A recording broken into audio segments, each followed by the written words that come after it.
দেখলে মনে হয় হাওরে পলো বাওয়া বা মাছ ধরা উৎসব চলছে। দিনে দুপুরে আনন্দ উল্লাসে হাজার হাজার মানুষের মাছ ধরার এমন চিত্র সুনামগঞ্জের হাওড়া অঞ্চলে সরকারিভাবে ইজারা দেয়া জলমহলের মাছ লুটপাটের। জেলার দিরাই, সাল্লা ও জামালগঞ্জ উপজেলায় এরই মধ্যে 10টি বিলের মাছ লুটের অভিযোগ উঠেছে গ্রামবাসীর বিরুদ্ধে। বিলের পাহারাদার থাকার পরও পলো, জাল বা কুচা নিয়ে মাছ ধরতে নামেন অন্তত 8 থেকে 10 হাজার মানুষ। বিভিন্ন বিল বা জলমহল থেকে লুট হওয়া এসব মাছের দাম অন্তত 12 কোটি টাকা। গেল মঙ্গলবার রাতে দিরাই উপজেলার বেতইর বিলের ইজারাদার মাছ লুটের আগাম প্রস্তুতির খবর পান। লুটপাট ঠেকাতে স্থানীয় প্রশাসনকে জানালে বিলের পাড়ে অবস্থান নেয় আইনশৃঙ্খলা বাহিনী। তবে তাতেও কোনো লাভ হয়নি। প্রশাসনের সামনেই ধরে নিয়ে যাওয়া হয় কোটি টাকার মাছ।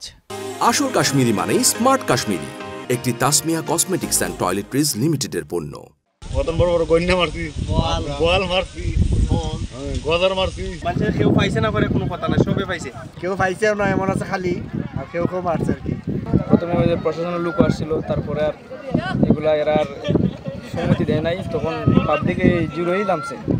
দুদিন পর শুক্রবার ভোরে দ্বিতীয় দফায় শতোয়া জলমহলের মাছ লুটের চেষ্টা হলে সেখানে পুলিশ, সেনাবাহিনীর সঙ্গে গ্রামবাসীর ধাওয়া পাল্টা ধাওয়ার ঘটনা ঘটে। এক পর্যায়ে এই জলমহল লুট করতে না পারায় মাছ ধরার নৌকা ও পাহারা দেওয়ার দুটি ঘরে আগুন ধরিয়ে দেয় গ্রামবাসী। ইজারাদাররা জানান, কিছু দুষ্কৃতিকারীর ইন্ধনে প্রশাসনের সামনেই দিনে দুপুরে মাছ ধরে নিয়ে যাওয়ায় পুঁজি হারিয়ে এখন নিঃস্ব তারা। তাদের অভিযোগ, প্রশাসন কঠোর অবস্থানে থাকলে এমন পরিস্থিতির সৃষ্টি হতো না। জোরপূর্বকভাবে আমাদের ফাইল দেওয়া বিল, কাটাবাস দেওয়া, ফারাদার আছে 6-8 জন ফারাদার আছে আমাদের ফিশারিটার। এই অবস্থায় তারা জোরপূর্বক, আমরা এই আস্থা প্রশাসন নেওয়ার বাদেও প্রশাসনের সামনে এরা লামছে। এই ভিডিওটাও আমাদের আছে, তারা বহুত চেষ্টা করছেন, পারছেন না। সামারচর, কার্তিকপুর, মারতির সাইডে এরা আপনার এই সাইডের বিলগুলা খাইয়া, এই যে বিলটা আমার বেত্তর বিলটা মারফেটও ধরা যায়। এখানে অত্র এলাকার বরারগাঁও, সুজানগর, আন্নারপুর মানুষের মারফেটও ওই বিল এরা আক্রমণ করে দিয়েছে।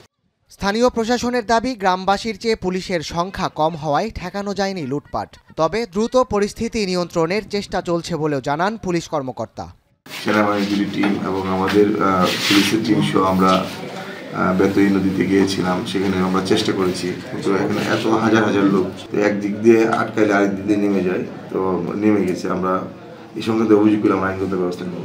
আমরা চেষ্টা করতেছি সংশ্লিষ্ট জেলা প্রশাসন বা যারা ইজারা অথরিটি তাদের সাথে কথা বলে তাদের সহায়তায় এবং অন্যান্য আইনশৃঙ্খলা বাহিনীর সহায়তায় আমরা এই জিনিসটা নিয়ন্ত্রণের চেষ্টা করছি।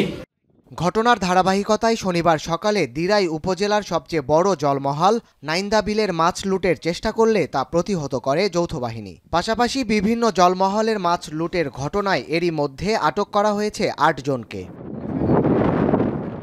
এখন সুনামগঞ্জ।